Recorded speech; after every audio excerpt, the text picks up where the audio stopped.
체코에서 출발한 비행기가 인천공항에 닿기까지 장장 11시간이 걸렸습니다. 그 긴 여정을 버텨낸 두 사람, 마르틴과 루치카는 서울 영등포 숙소에 짐을 풀자마자 2시간을 꼬박 쓰러져 잤다고 하는데요. 잠에서 깨어난 이들에게는 해야 할 일이 너무 많았습니다. 한강공원 산책하기, 소주 처음으로 마셔보기, 서울 밤거리 걷기. 첫날부터 서울은 이 두 사람을 가만 내버려 두지 않았습니다. 첫 번째로 들어선 곳은 편의점이었습니다. 루치카가 맥주 2병과 소주를 양손에 들고 카메라를 향해 의기양양하게 보여주는 순간 다른 나라였다면 이 조합이 낯설었을 겁니다. 하지만 한국 편의점에서는 이 모든 게 지극히 자연스러운 쇼핑입니다. 와인 셀렉션 코너까지 갖춘 편의점, 그것도 24시간 언제든 들어가서 음료부터 안주까지 한 번에 해결되는 공간. 이게 유럽인들 눈에는 그야말로 딴 세상인 거죠. 그런데 두 사람이 길거리를 걷다가 갑자기 멈춰 선 이유가 있었습니다. 바로 한국에서 팔고 있는 자기 나라 맥주를 발견한 것입니다. 체코 대표 맥주 브랜드인 코젤이 한국바에 버젓이 걸려 있는 걸 보고 루치카는 카메라를 들이대며 웃음을 터뜨리는데요. 본인네 나라 맥주가 서울 한복판에 자리를 잡고 있다니 신기했겠지만 한국 입장에서는 이게 너무 당연한 일입니다. 한국은 전 세계 맥주를 다 모아놓는 나라니까요. 생맥주 6,000원. 유럽 어느 도시의 바에서 이 가격에 생맥주를 마실 수 있는지 한번 생각해보세요. 체코 프라하조차 요즘은 관광지 바 기준으로 1만 원을 훌쩍 넘기는 시대에 서울에서 체코 맥주생으로 6,000원이면 누가 봐도 말이 안 되는 가성비입니다. 첫날 저녁 두 사람이 향한 곳은 한강공원이었습니다.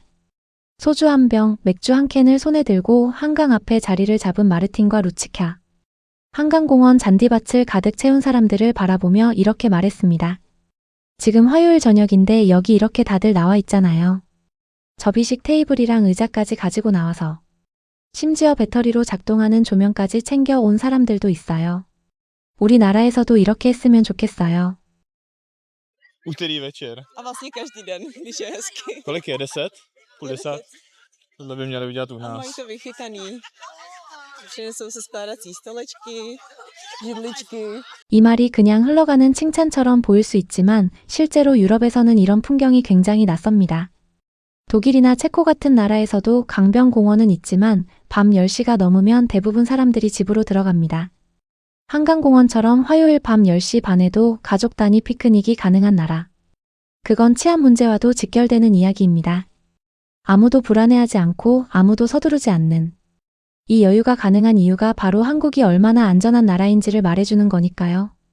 한강 잔디밭에서 밤새 놀아도 아무 일이 일어나지 않는 나라. 우리에게는 너무나 당연한 그 여름밤의 풍경이 이 두 사람에게는 평생 기억될 장면이 된 겁니다.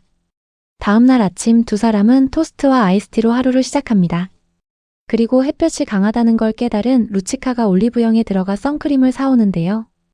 유럽에서 자외선 차단제 하나를 사려면 약국에 가야 하는 경우가 대부분이고 가격도 꽤 나가는 편입니다.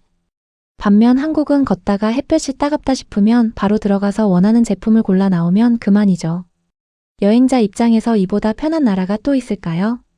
그렇게 선크림을 바르고 나선 두 사람에게 드디어 그날의 하이라이트가 찾아옵니다.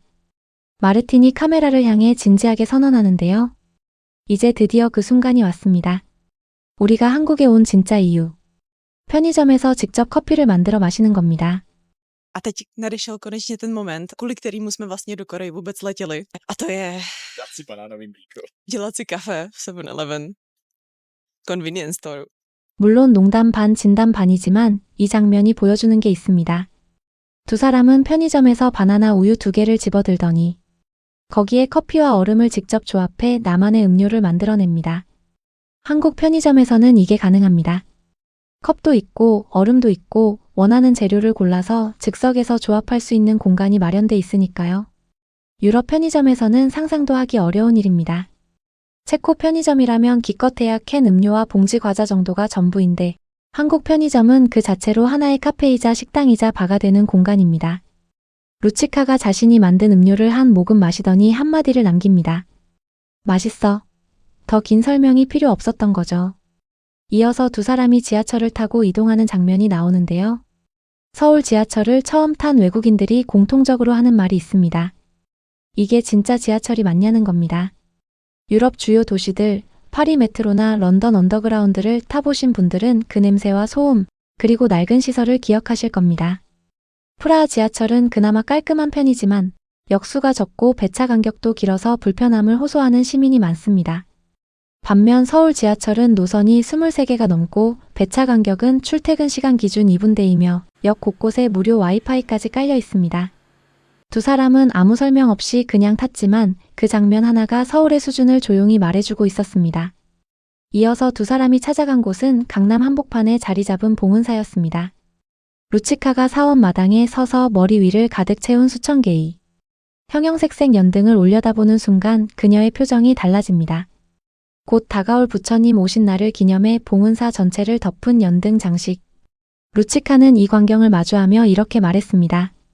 강남 한복판에 이런 곳이 있다니. 고층 건물이 바로 옆에 있는 도심 속에 이렇게 오래되고 잘 보존된 사원이 있는 건 정말 특별한 것 같아요. 사실 이건 한국을 처음 찾은 외국인이라면 누구나 받는 충격 중 하나입니다. 서울은 세계에서 가장 빠르게 현대화된 도시 중 하나이면서도 1000년이 넘은 불교 문화의 흔적을 도심 한복판에 그대로 보존하고 있습니다.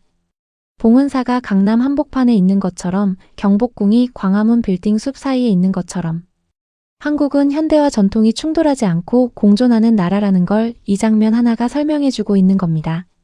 봉은사를 나온 두 사람이 다음으로 찾은 것은 시장 길거리 음식이었습니다.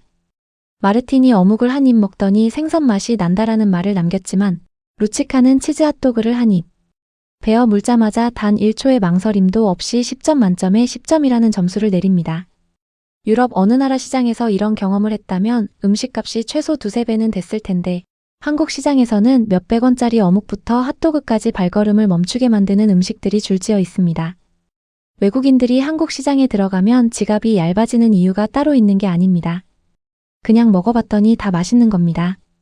시장을 지나며 루치카가 K-팝 선글라스 가게에 들어가 하나를 씁니다. 상인 아주머니가 자신들에게 바가지 가격을 불렀을 것 같다며 웃으며 말하는데요. 이건 사실 유럽 관광지 시장에서 외국인이 흔하게 겪는 일을 빗대어 한 농담입니다. 이탈리아 피렌체에서는 외국인에게 2배를 부르는 일이 실제로 일어나고 바르셀로나 람블라스 거리의 노점들은 관광객 대상 가격이 따로 존재할 정도입니다. 한국에서는 가격이 이미 붙어 있고 그 가격 그대로 계산됩니다. 어느 나라에서 왔든 동일한 가격, 동일한 서비스. 이 당연함이 사실 전 세계 어디에서나 당연한 건 아닙니다. 하루를 다채롭게 보낸 두 사람은 마지막으로 서울의 야경을 내려다볼 수 있는 언덕에 올랐습니다. 황혼이 지고 어둠이 내려앉은 서울 도심에 불빛이 하나둘 켜지기 시작할 때 루치카는 한 손을 턱에 괴고 그 풍경 속에 잠겨버립니다. 말이 없었습니다. 체코 프라하도 유럽에서 야경이 아름답기로 손꼽히는 도시지만 서울의 야경은 그 스케일이 다릅니다. 산과 강과 수백만 개의 불빛이 하나의 그림이 되어 펼쳐지는 이 도시. 루치카는 그냥 바라볼 수밖에 없었던 겁니다. 이 두 사람은 체코에서 왔습니다. 유럽에서도 제법 살기 좋기로 소문난 나라 출신이죠. 그런 두 사람이 화요일 밤 한강 잔디밭에 앉아서 이렇게 말했습니다. 우리나라에서도 이렇게 했으면 좋겠다고. 그 말 한마디가 오늘 이 영상의 어떤 장면보다도 더 많은 것을 말해주고 있었습니다. 우리에게는 여름이면 늘 있던 그 풍경이 누군가에게는 오랫동안 떠올릴 서울의 밤이 된 거니까요.